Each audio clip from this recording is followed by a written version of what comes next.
Dr. Sproul, several years ago, you produced a teaching series for Ligonier Ministries called Surprised by Suffering.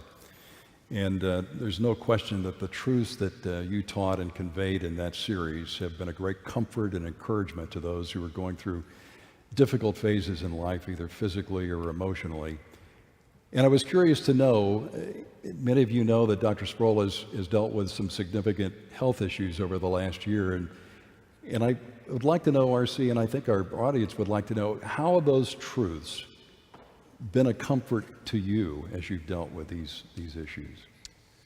Well, certainly there have been lots of people who have suffered a whole lot more than I have in the last year, but I have had some serious health issues in the last year, and I have been reminded frequently of my own work there on that book, Surprised by Suffering, and go back to my own advice that I gave to others and give it to myself.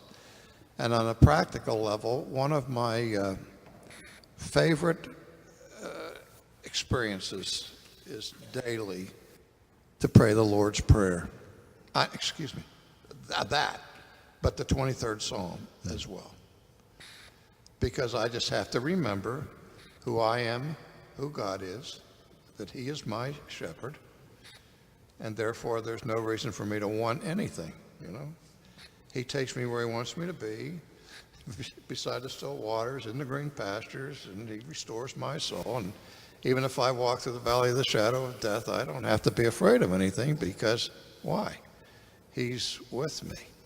And so I just keep looking at the elements of that every day and say, I have to deal with limitations. I have to deal with anxieties. We were talking about this yesterday with another friend of ours, that I don't have any fear of death whatsoever. But I have lots of fears of how I'm going to get there.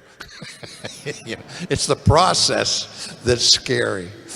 and I don't particularly enjoy pain.